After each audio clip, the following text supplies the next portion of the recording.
Good morning students, मैं जय पटेल एक नई वीडियो में आप सबका स्वागत करता हूं। तो जैसे हमने सीरीज चालू की है, इस सीरीज में हम क्लास 10th के सारे वीडियोस को अपलोड करने वाले, चाहे महाराष्ट्र बोर्ड हो चाहे सीबीएसई बोर्ड हो। तो आज का ये महाराष्ट्र बोर्ड का लेक्चर नंबर 5 है, जिसमें हम चैप्टर नंबर 1 में जो बहुत इंटरेस्टिंग टॉपिक है जिसका नाम है डार्विनिज्म, इसके बारे में सीखने वाले हैं। देखो, एक साइंटिस्ट है जिनका नाम है चार्ल्स डार्विन। तो एक इस तरीके के साइंटिस्ट हैं जिनके सर पे मतलब ऐसा जुनून छाया हुआ था कि भैया मेरे को तो कुछ ना कुछ एक्सपेरिमेंट करना ही है। मतलब एज द एज ऑफ 22 वो अपना घर छोड़कर निकल पड़े। मतलब उनके पास एक शिप थी जिनका नाम था HMS बीगल, हर मैजेस्टी शिप। मतलब उस वक्त ना इंग्लैंड का सारे जगह पर बोलबाला रहता था। तो बस एक अच्छे खासे पीते घर का रहेगा, इतना खाते पीते घर का थे कि उनके पास खुद की एक शिप थी। तो वो शिप लेकर वो निकल पड़े और शिप लेकर निकल पड़े। बहुत अलग अलग आइलैंड के बारे में उन्होंने रिसर्च की, स्टडी की। ऐसा करते करते ना वो एक दिन एक आइलैंड पे पहुंचे, जिस आइलैंड का नाम है गैलापागोस आइलैंड। एक इस तरीके का आइलैंड था जिस आइलैंड के यहाँ पर पहुंचने के बाद इनकी सालों की जो रिसर्च थी, मतलब एट द एज ऑफ 22 ये निकले थे और एट द 26 4 साल सफर करने के बाद उनको उनकी मंजिल मिली। मतलब इन पर्टिकुलर डार्विन साहब को वो मिला जो वो ढूंढ रहे थे। तो जैसे वो गैलापागोस आइलैंड के ऊपर पहुंचे ना, तो गैलापागोस आइलैंड के यहाँ पर पहुंचने के बाद जो भैया अपने चार्ल्स डार्विन सर है, इन सर चार्ल्स डार्विन ने वहां पर बहुत अलग अलग ऑर्गेनिज्म के बारे में स्टडी की, ऑब्जर्व किया। उनको एक चीज दिखाई दी कि वहां पर बहुत सारे अलग अलग वेरिएशन के एनिमल्स हैं। तो ऐसा क्यों है? जब इसके पीछे वो रिसर्च करना शुरू करते हैं तो उनके दिमाग में एक चीज बैठी है कि भैया अलग अलग जगह का अलग अलग नेचर है और उस नेचर के यहाँ पर खुद को सर्वाइव करने के लिए उन्होंने अपने बॉडी के अंदर कुछ तो चेंजेस किए, कुछ तो अडेप्टेशन किए। और उस चेंजेस के वजह से, उस अडेप्टेशन के वजह से उन एक स्पेशीज से बहुत सारे अलग अलग स्पेशीज बने हैं और इस टर्म को उन्होंने नाम दिया डार्विनिज्म। तो एक ओवरऑल कंसेप्ट क्या थी, मैंने आपको ओवरऑल कंसेप्ट बता दी। अभी एक्चुअल आपके बुक के हिसाब से देखते कि ये डार्विनिज्म आखिर है क्या। तो देखो, चार्ल्स रॉबर्ट डार्विन उनका पूरा नाम, वो निकल पड़े थे गैलापागोस आइलैंड के। और मतलब ऐसा सोच के तो नहीं निकल पड़े थे, लेकिन उनकी रिसर्च गैलापागोस आइलैंड के यहां पर पहुंचने के बाद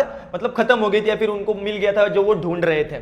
okay, study a different organism and publish a research in a book called as origin of the species. जो कुछ उन्होंने वहां पर गैलापागोस आइलैंड के यहां पर पहुंचने के बाद स्टडी की, अलग अलग ऑर्गेनिज्म के बारे में समझा, वो सारी रिसर्च उन्होंने अपने एक बुक के अंदर लिखी और उस बुक का नाम है ओरिजिन ऑफ द स्पीशीज। एक मार्क के लिए पूछा जा सकता है शायद है। और ये जो particular origin of the species नाम की बुक उन्होंने पब्लिश की थी, उस बुक के अंदर उन्होंने सारी चीजें एक्सप्लेन की है और उसमें ने छोटा सा एक पैराग्राफ आपको दिया है, जो पैराग्राफ उनके सालों के रिसर्च को एक्सप्लेन करता है। तो आपको यहाँ पर कुछ चीजें दिखाई दी है, ये सारी की सारी चीजें established by sir Charles Darwin. तो वो क्या बोलते हैं, देखो, पहला तो चार्ल्स डार्विन ने, सर चार्ल्स डार्विन ने बोला कि ऑर्गेनिज्म रिप्रोड्यूस प्रोलिफिकली। इसका मतलब मैं आपको बताता हूं, ऑर्गेनिज्म बहुत ज्यादा अमाउंट में रिप्रोडक्शन करते हैं, जितना जरूर है उससे भी ज्यादा। अभी एक चीज आपको यहां पर मालूम रहेगी कि अगर कोई बर्ड 100 अंडे देता है, 100 अंडे जरा ज्यादा नहीं हो गया, 10 अंडे देता है, तो आपको क्या लगता है अगर उसने घोंसले के अंदर 10 अंडे दिए हैं तो उस 10 अंडे से एग्जैक्टली 10 बच्चे ही जन्म लेंगे? और अगर 10 बच्चे जन्म लेंगे तो वो 10 के 10 बड़े होने तक उनको कुछ नहीं होगा, ऐसा है क्या? नहीं। अगर वो 10 अंडे देता है तो कम से कम 7 से 8 फिट है उसमें से, और उसमें से 7 से 8 कोई और पक्षी आकर लेके जाता है, कोई मर जाता है, तो ऐसे बस 4 ही 5 ही बचते हैं। तो पैदा तो 10 किए थे, बचे कितने? 4 से 5। तो अगर उन्होंने पैदा ही 4 से 5 किए होते तो बचते कितना? 1 थे। तो वो ऑर्गेनिज्म भी बहुत होशियार है, वो अपने लिमिट से ज्यादा ऑर्गेनिज्म को प्रोड्यूस करता है। लेकिन बच्चों, इससे एक दिक्कत क्या होती है, जब लिमिट से ज्यादा ऑर्गेनिज्म पैदा होते हैं तो होता है कंपटीशन। भैया हमारे इंडिया की पॉपुलेशन 1947 में 35 करोड़ थी। बीच में बंदों ने इतनी मेहनत की, दिन रात मिलाकर इतनी मेहनत की कि भैया 35 करोड़ की पॉपुलेशन पहुंचा दी 135 करोड़, और उनके मेहनत से ये रिजल्ट आपके सामने आया। दूसरी बात, सोचा कि इंडिया को 1 नंबर लेके जाना है, स्पोर्ट्स में नहीं लेके जा सके, पढ़ाई में नहीं लेके जा सके, मेडिकल में नहीं लेके जा सके, कंस्ट्रक्शन में नहीं लेके जा सके, तो इंडिया के लोगों ने ले लिया इसको ईगो पर और सोचा एक तो ऐसी चीज होनी चाहिए जिसमें इंडिया 1 नंबर पर होना चाहिए, और पहुंचा लिया इंडिया को 1 नंबर पर। किसके मामले में? पॉपुलेशन के मामले में। 75 साल के अंदर आपका मेहनत का फल 35 करोड़ से सीधा 135 करोड़ भैया। और इस फल का जो कोई भुगताना है वो हम लोग भुगत रहे हैं कि गवर्नमेंट एग्जाम में कंपटीशन, जॉब में कंपटीशन, एडमिशन में कंपटीशन। तो अगर ज्यादा ऑर्गेनिज्म हो जाते हैं तो कंपटीशन बढ़ती है, आसान सी बात है। और यही दूसरे पॉइंट में एक्सप्लेन किया आपके सर चार्ल्स डार्विन ने कि all organism compete with each other in life treating manner. अभी इतने पैदा तो किए हैं, लेकिन अगर कोई एरिया है बच्चों, अगर कोई एरिया है और उस एरिया में मान लो कि बस इतने ही एनिमल के खाने के लिए है कि बस 10 एनिमल ही वहां पर खा सकते हैं, या फिर मान लो 5 एनिमल ही वहां पर खा सकते हैं, लेकिन पैदा वहां पर 10 हुए हैं। तो आसान सी बात क्या है, 5 ऐसे एनिमल होंगे जिनको फाइट करना पड़ेगा और बाकी 5 को किल करना पड़ेगा। भैया एक दूसरे के छाती के ऊपर पैर रखो और आगे बढ़ो, सिंपल सा फंडा है। तो जो स्ट्रांग है वो सर्वाइव होगा। तो कंपटीशन किसके लिए होती है, मतलब गवर्नमेंट सीट के लिए रहेगी, पैसे के लिए रहेगी? भाई एनिमल्स तो इस चीज से, वो मटेरियलिस्टिक चीजें के पीछे नहीं पड़ते। भैया मेरा पेट भरना चाहिए खाना, मेरा पेट भरना चाहिए प्यास, राइट, मेरे को रहने के लिए जगह चाहिए हैबिटेट। तो यहाँ पर जो झगड़ा होता है वो झगड़ा होता है फूड के लिए, वो झगड़ा होता है रहने के जगह के लिए, हैबिटेट के लिए, वो झगड़ा होता है वाटर के लिए। और एक ऐसी चीज है जो तो भैया उसके ऊपर तो कितने झगड़े होते हैं, लड़की का चक्कर बाबू भैया, मतलब अपने पार्टनर के लिए भी यहाँ पर झगड़ा होता है कि भैया ये मेरे को मिलनी चाहिए। बस भैया अभी एक लड़की है, 2 लड़के हैं, एक दूसरे को मारेगा, दूसरा पहले को मारेगा, जो जीतेगा वो उस लड़की को लेके जाएगा। तो फूड के लिए, शेल्टर के लिए, खाने पीने के लिए और लड़की के लिए यहाँ पर झगड़े होते हैं। और उस झगड़े में से वही जो क्या बोलते हैं उसको, जीते हैं। Okay, those organism sustain which show a modification essential for winning.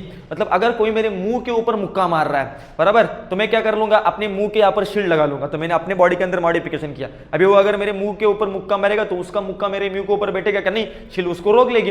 तो कुछ तो मेरे को ऐसे चेंजेस करने पड़ेंगे मेरे बॉडी के अंदर जिसके वजह से मैं दूसरे ऑर्गेनिज्म को मार सकूं या कम से कम उस दूसरे ऑर्गेनिज्म से बच सकूं। मतलब ये जो ऑर्गेनिज्म है वो खुद के अंदर चेंज करते हैं, मॉडिफिकेशन करते हैं ताकि वो नेचर में सर्वाइव हो सके।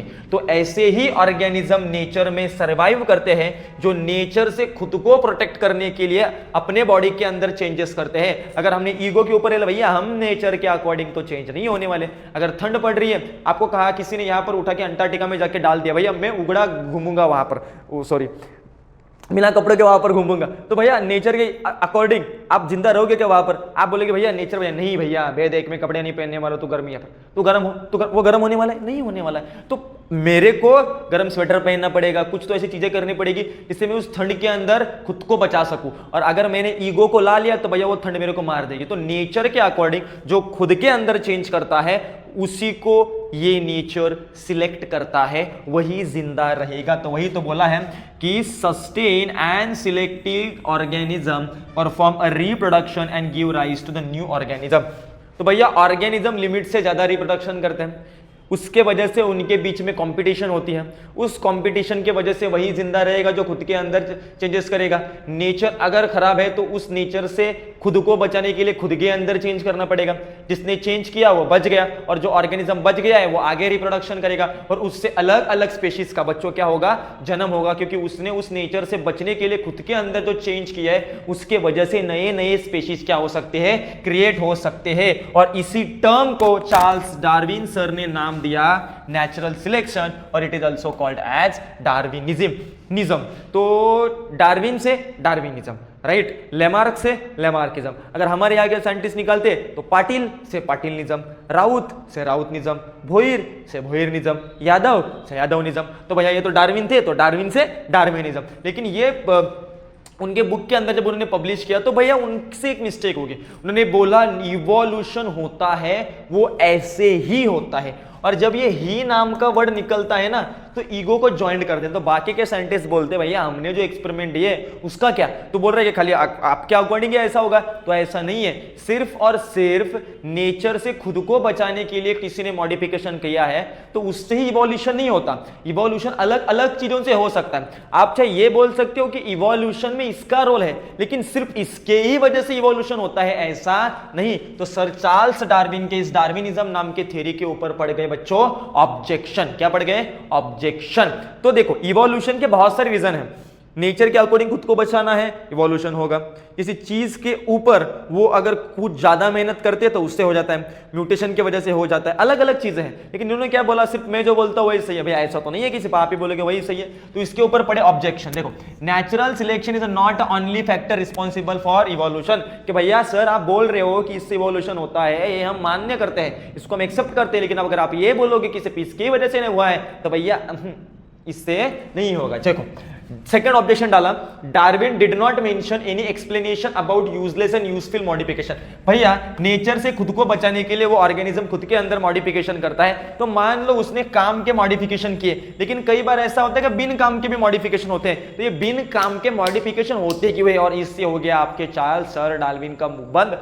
सॉरी, वो बोल नहीं सके इसके ऊपर।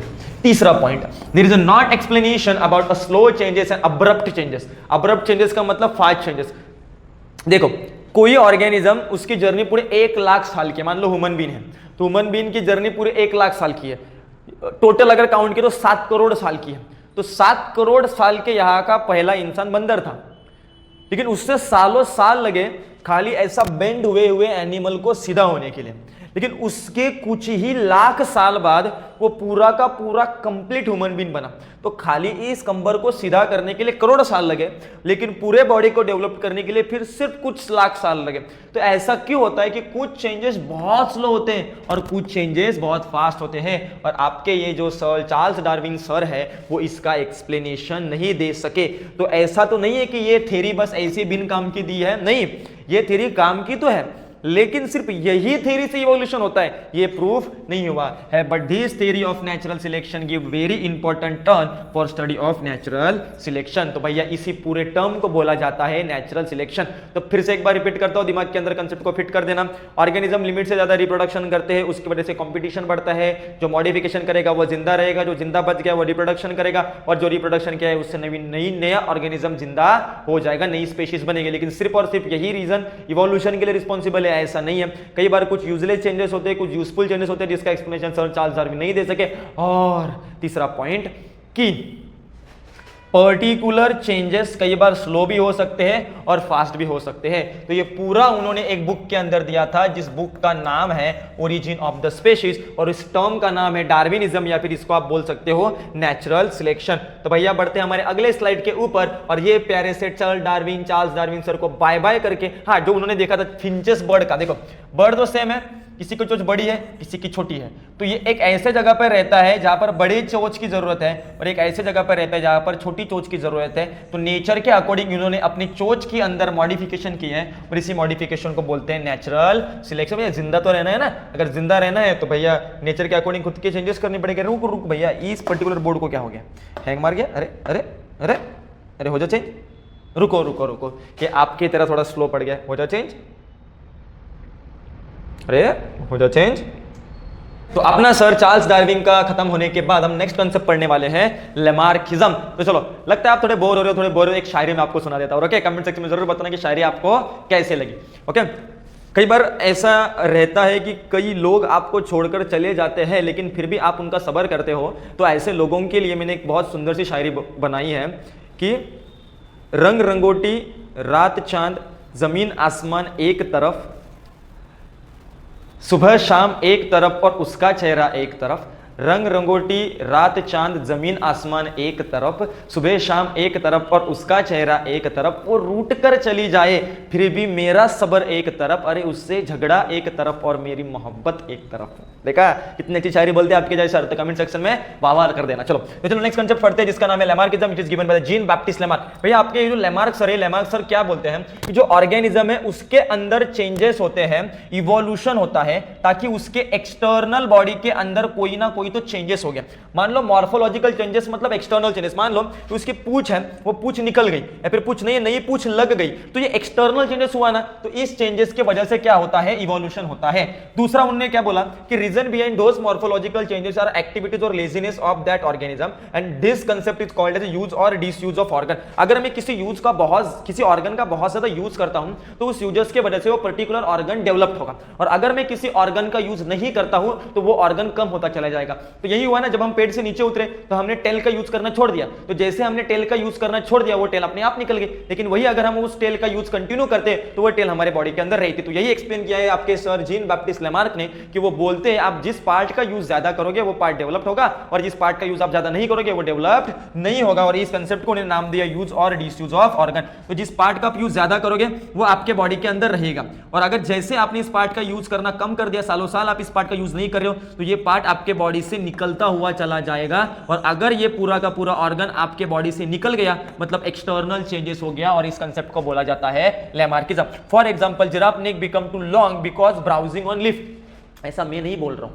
ऐसा आपके लेमार्क सर बोल रहे हैं कि पहले जो बड़े बड़े पेड़ थे उन बड़े बड़े पेड़ों का नीचे का जो पार्ट था उनको जिराफ भैया खा लेते थे, लेकिन जिराफ भैया का मन में एकदम लालची मन है, उसको ऊपर के भी लीफ खाने हैं, तो करता क्या था, उस लालच में अपनी गर्दन को स्ट्रेच करता था, लंबे पत्तों को खाने का ट्राई करता था। लेकिन एक बार ट्राई किया, दो बार ट्राई किया, ऐसा बार बार जनरेशन टू जनरेशन जब उसने ट्राई किया तो अपने नेक का इस्तेमाल कर रहा है, नेक का इस्तेमाल कर रहा है, नेक को स्ट्रेच कर रहा है, जिसके वजह से उसकी जो नेक है वो नेक क्या हो जाती है बच्चों, बढ़ जाती है। ऐसा मैं नहीं बोलता, ऐसा आपके लेमार्क सर बोलते हैं। दूसरा क्या बोला है कि shoulder of iron Smith become strong because of too much hammering. Iron Smith मतलब लोहार, जो कहते हैं ना वो लोखंड से अलग अलग चीजें बनाते हैं, तो उनके शोल्डर बहुत स्ट्रांग रहते हैं क्योंकि वो शोल्डर का बहुत ज्यादा यूज करते हैं। यही तो कंसेप्ट है, जिस पार्ट का तुम यूज ज्यादा करोगे वो पार्ट डेवलप्ड होगा। तीसरा बोला है विंग्स ऑफ इमू पक्षी, sorry wings of emu become weak due to no use.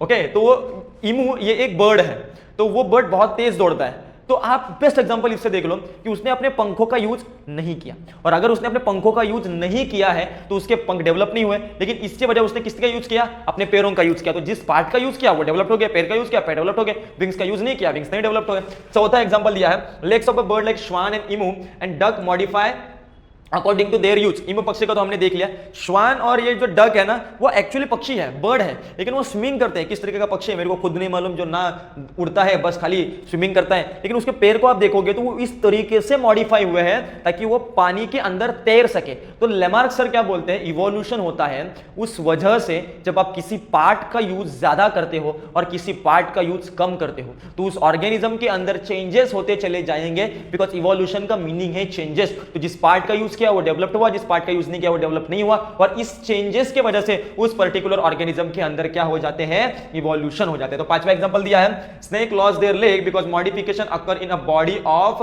ब्यूरिविंग habit. पहले जो सांप था ना उस सांप को पैर थे, लेकिन उसको एक मतलब आदत है बिल के अंदर घुस के रहता है, ऐसा फोल्ड करके रहता है, तो इसकी वजह से हुआ क्या, उसके जो पैर थे वो बीच में अटक जाते थे जब वो बिल के अंदर घुसना जाता था, तो जब वो फोल्ड करने जाता था तो वो उसने क्या किया, उस हाथ का यूज एकदम कम करते, भैया ये मेरे को बहुत तकलीफ देते, मैं इसका यूज नहीं करूंगा। तो सालों साल आप देखते गए कि अभी का जो सांप है, अभी का जो स्नेक है उसके अंदर पैर नहीं है, लेकिन पहले का जो स्नेक था उसके अंदर बच्चों क्या था, पैर था। तो मैं आपको यहाँ पर कुछ इमेजेस दिखाता हूँ जिसकी वजह से आपको क्लियर हो जाएगा। देखो ये जो जिराफ भैया, ये जिराफ भैया की नेक पहले छोटी थी, और जैसे जैसे वो जिराफ भैया को लगा कि भैया मेरे को ऊपर ऊपर के प्लांट खाने हैं, तो इसकी जो हाइट है नेक की, वो नेक की हाइट क्या होती चली गई, बढ़ती चली गई। क्यों, क्योंकि इसने अपने नेक का यूज ज्यादा किया। यहाँ पर आपको इमू बर्ड दिख रहा होगा, इसके जो लेग है वो लेग एकदम स्ट्रांग है, लेकिन इसके पास तो प्रॉपर विंग्स ही नहीं, क्योंकि विंग्स का यूज ही नहीं करता। यहाँ पर आप डक भैया को देख रहे हो, बदक जिसको बोला जाता है, तो इधर इसको देखोगे तो इसके पास विंग्स तो है लेकिन इस विंग का यूज नहीं करता, ये इसके पैरों के मदद से क्या करता है, स्विमिंग करता है। और यहाँ पर आपको देख रहे हैं भैया अपने सांप भैया का कंकाल, तो इस सांप भैया को जो कंकाल है, इस सांप भैया के कंकाल को यहाँ पर ऐसे पहले पैर रहा करते थे, लेकिन अभी वो पैर निकल गए। तो यही कंसेप्ट आपके लेमार्क सर ने बताई कि जिस पार्ट का आप यूज करोगे वो पार्ट डेवलप्ड होगा, और जिस पार्ट का आप यूज नहीं करोगे वो पार्ट डेवलप्ड नहीं होगा। लेकिन भैया लेमार्क सर के इस वाले एक्सपेरिमेंट के ऊपर स्टैंप लगा दिया कि तुम कुछ भी मत बोलो, क्योंकि मान लो अगर ऊपर मेरे पंखा लगा हुआ है और मैं ऐसे उस रोज अगर पंखे में ऐसे लटकने की कोशिश करता हूं तो क्या मेरी नेक एक्सपांड होगी, नहीं होगी। तो यही सवाल बाकी के साइंटिस्ट ने किया कि development of organ due to a specific activities is accepted but this transfer from one generation to another generation are not accepted. अगर आप मानोगे कि आप किसी पार्ट का यूज ज्यादा करोगे तो वो पार्ट आपके अंदर डेवलप्ड होगा, लेकिन अगर आप लोहार का काम करते हो और मेरा हाथ एकदम प्रॉपर इतना डेवलप्ड होता है तो ये जरूरी नहीं कि मेरे बच्चे का हाथ भी वैसा होगा,